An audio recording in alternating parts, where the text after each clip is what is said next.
In special relativity, we were discussing the Newtonian relativity and laws of electrodynamics. In the first lecture on this topic, we have discussed some of the important facts. We have seen the Maxwell's field equations, which are actually the basic field equation of classical electrodynamics. And from that Maxwell's equations, we have actually obtained some important results. So before starting the Newtonian relativity and electromagnetism, that is the second part of this lecture, I would like to give a brief review of the results obtained in the previous lecture. So you have seen that we have written Maxwell's equations and applied some mathematical operations, and after that mathematical operations we have actually found the speed of electromagnetic wave in free space, and you have obtained actually this result that speed of light or speed of electromagnetic wave in free space is given by c equal to 1 over root over mu naught into epsilon naught. And when we have substituted the value of mu naught and epsilon naught, then it was found 3 into 10 to the power 8 meter per second, although its exact value is this much, which is very close to this value. This is 2.997925 into 10 to the power 8 meter per second. This result actually we have obtained in the previous lecture on the basis of Maxwell's field equations. Actually, in Maxwell's theory, it is assumed that the light is traveling in a medium, and that medium was named ether. In fact, this ether is not an organic compound. This is just a hypothetical medium. So in Maxwell's theory, it is assumed that the propagation of electromagnetic wave or light takes place in ether. In fact, in this theory, it has been assumed that light is a mechanical wave, and so medium is required, and that medium in which light travels is named ether.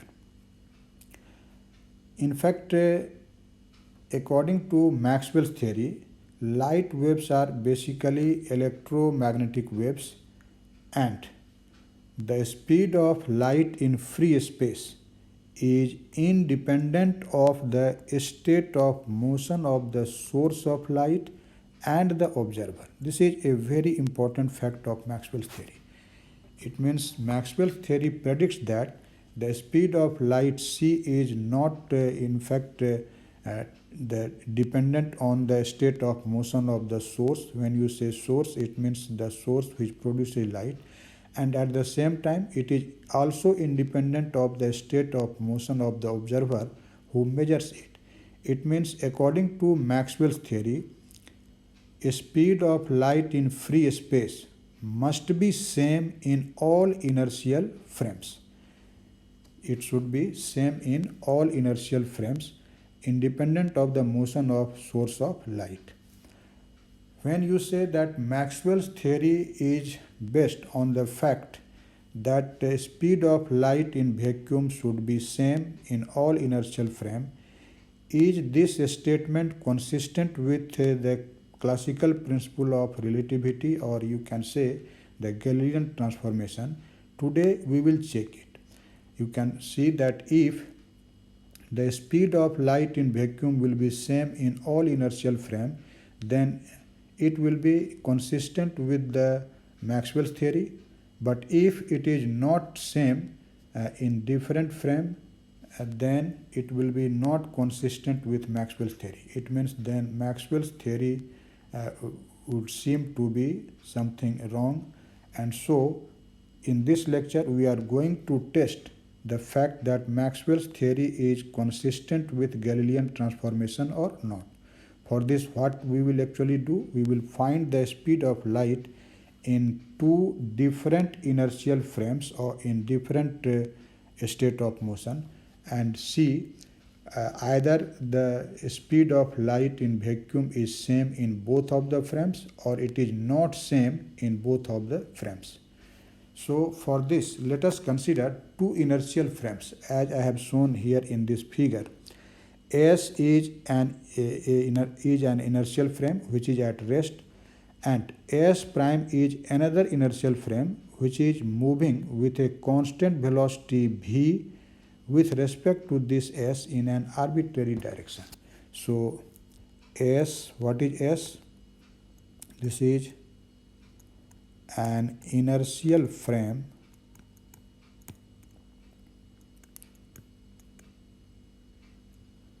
at rest. S is an stationary inertial frame. And what is this S prime? This is an inertial frame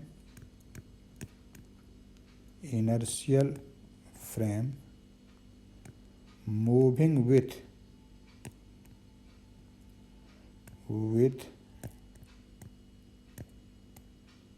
a constant velocity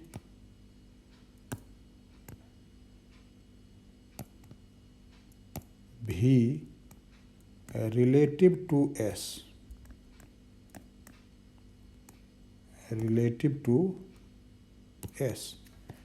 Now let us consider that observers O of frame S and O prime of frame S prime both are measuring the speed of light in free space, and let C equal to velocity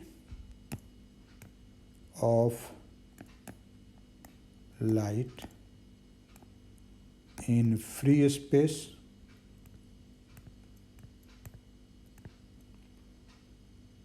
measured from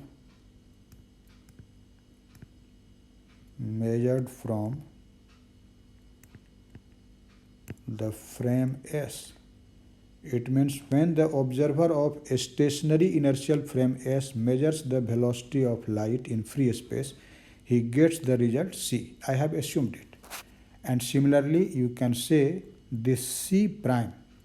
This is actually velocity of light in free space measured by the observer of frame S prime. It means we have assumed that velocity of light in free space relative to the frame S is C, and that of relative to the frame S prime, it is C prime. We have assumed it.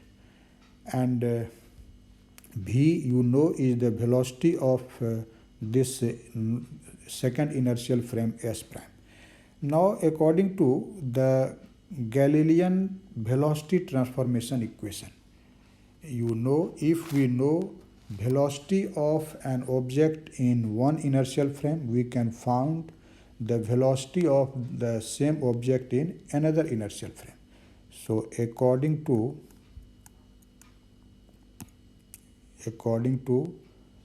Galilean velocity transformation,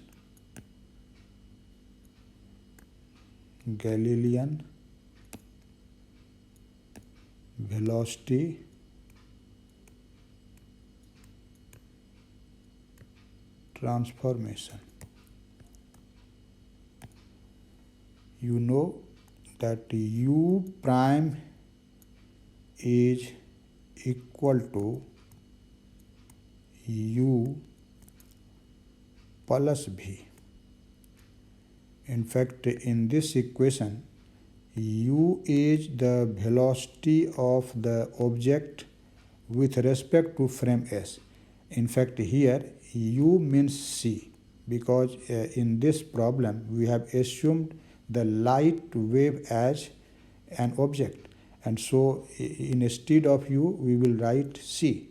Again, this U prime, this is actually the velocity of our object with respect to the moving inertial frame S prime. So here this U prime stands for C prime, and V is at is because we have again assumed that our frame is moving with velocity v. So now let us write in place of u prime we will write c prime, and in place of u we will write c. So you can see, sorry, here there is actually minus sign, not plus sign. In transformation equation, this is u minus v. And so you can write this c prime is equal to c minus v. So according to Galilean velocity transformation, the velocity of light in free space relative to a moving inertial frame, which is c prime, is equal to c minus v. Here actually c is the velocity of light in vacuum with respect to the stationary inertial frame, and v is the velocity of the moving inertial frame. So now let us suppose that the angle between this velocity vector c and velocity vector v is theta. Let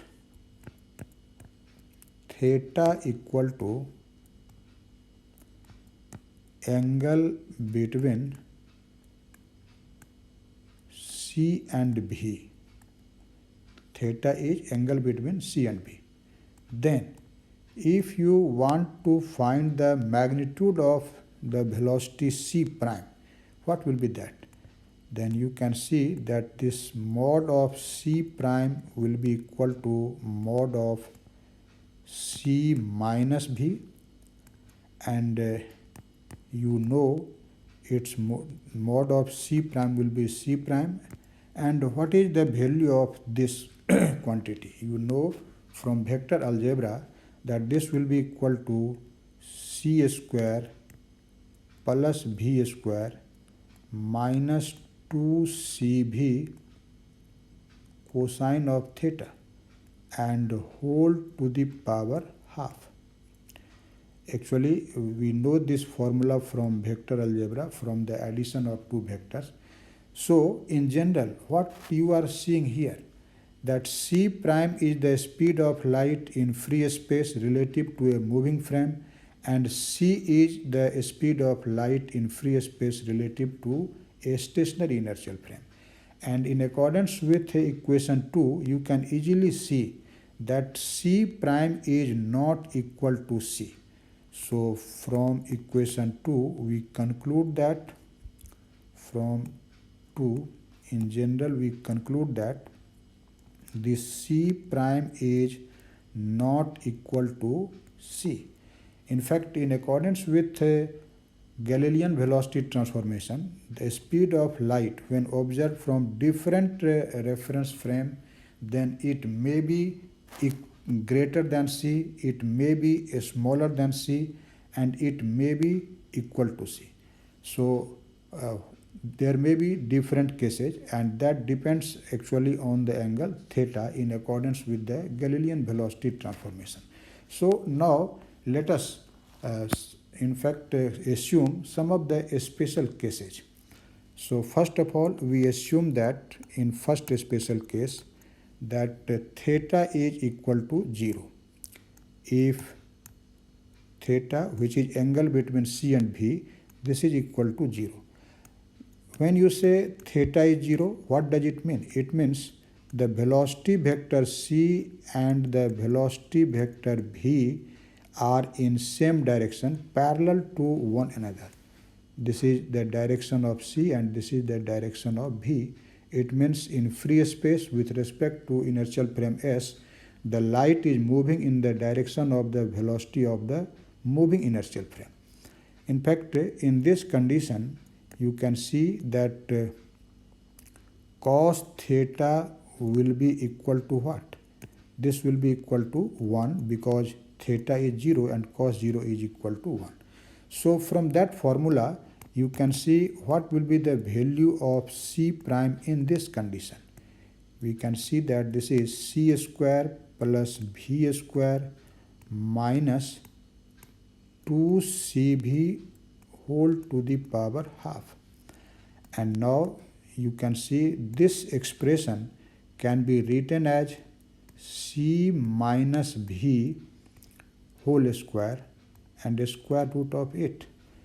So this implies in this condition the speed of light with respect to the moving inertial frame, that is c prime, is simply equal to c minus v. So from this result you can conclude that this c prime, which is speed of light in free space relative to the moving inertial frame, is actually this is smaller than c. It means according to Galilean transformation, speed of light in an inertial frame may be smaller than c. This result actually predicts. But Maxwell's theory predicts that the speed of light in all inertial frames should be same. But according to Galilean transformation, its value may be different, or it may be less than the speed of light in free space. Now let us consider. We will discuss the conclusion in last. First of all, we actually found the different results. So now let us consider the another special case. In another special case, we consider if theta is equal to pi. Pi means 180 degree. If theta is equal to pi, when you say theta is pi, it means the velocity vector c and v are in opposite direction. That is, c is anti-parallel to v. You can see this figure. This is the direction of c and this is the direction of v. In this condition, the angle between these two vectors will be 180 degree. And then cos theta will be what? Cos 180 is minus 1. So this cos theta will be minus 1. And therefore, from that result, you can write the expression for c prime. So c prime will be c square plus v square minus 2cv times minus 1 whole to the power half. And so you can see this is simply c square plus v square plus 2cv whole to the power half. And this expression can be written as c plus v whole square, and a square root of c plus v whole square will be c plus v. So you can find that in this condition c prime is equal to c plus v. This is an important another result, and from this result you can see that velocity of light in free space relative to the inertial frame S prime is actually greater than c. This is greater than c. Now let us consider the another important special case when we actually consider that theta is equal to 90 degree. So if we take theta equal to pi by 2, it means you are taking that c is perpendicular to v. Then what is cos theta? Cos 90 is 0, and therefore from that equation you can write this c prime will be equal to a square root of c square plus v square. And in fact this is greater than c here also. So you can see, according to Galilean transformation equation, the speed of light in different inertial frame will be different. But what Maxwell's theory predicts? Actually, Maxwell theory predicts that a speed of light in free space should be same in all inertial frame. So definitely the Maxwell's theory is not in accordance with the Galilean transformation. So here actually we have seen from all these three results that the speed of light may be in fact greater than c, it may be smaller than c, and it may be equal to c. If the second frame will be actually stationary, then the c prime will be actually equal to c. So c has not a unique value, so so we see that according to Galilean transformation,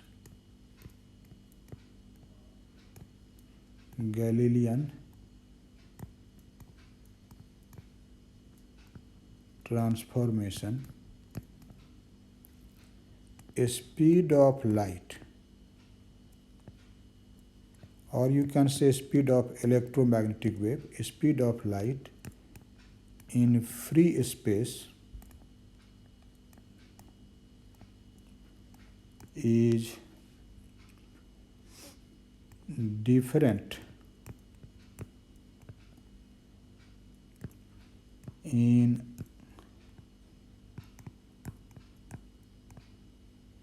different inertial frames.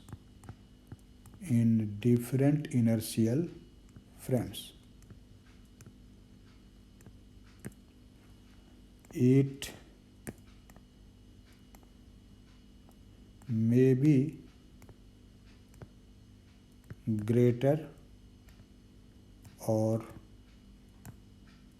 smaller than c.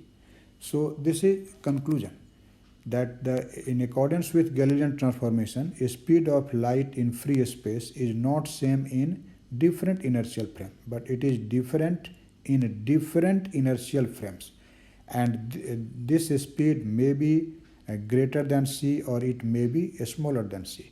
But as we have seen, and I have mentioned just earlier, let us see here, I have mentioned already the conclusion of the Maxwell's theory, that according to Maxwell's theory, the light waves are basically electromagnetic waves, and the speed of light in free space is independent of the state of motion of the source and of light and the observer. But you can see we have obtained the result from the Galilean transformation that speed of light will be different in different inertial frame. So our conclusion is that the Maxwell's theory is not consistent with the Galilean transformation or the classical principle of relativity. From this we can conclude. So, hence Maxwell's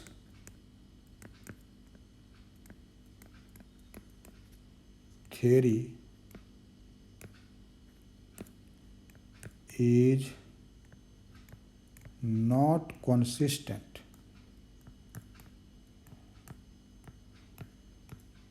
with classical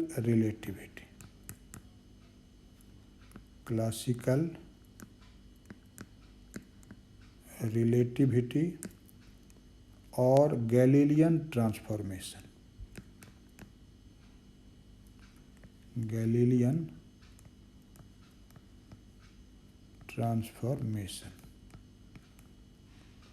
Maxwell's theory is not consistent with classical relativity or Galilean transformation, because in accordance with Maxwell's theory, speed of light in free space should be same in all inertial frame, but according to Galilean transformation of velocity, it is different in different frames. So we say that the Maxwell's theory is not consistent with the classical principle of relativity.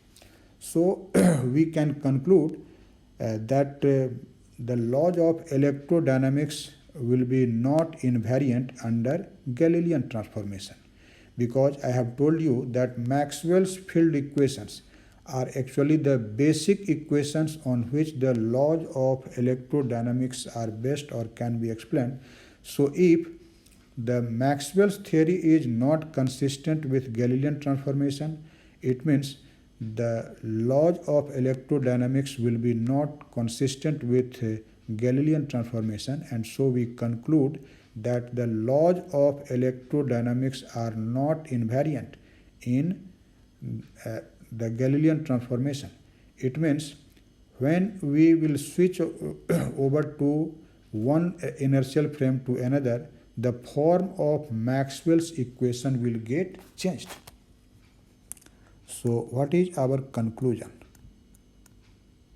Conclusion is that laws of electrodynamics or electromagnetism, laws of electrodynamics are not invariant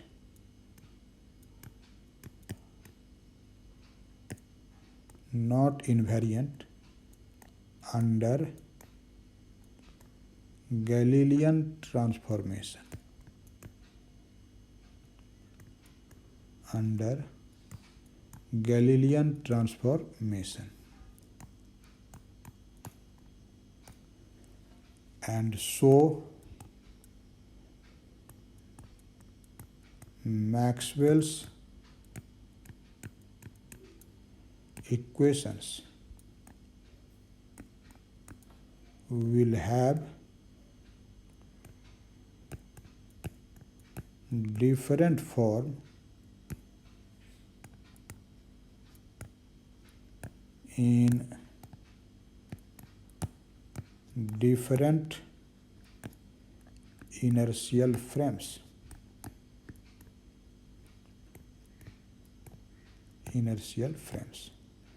But is this reality?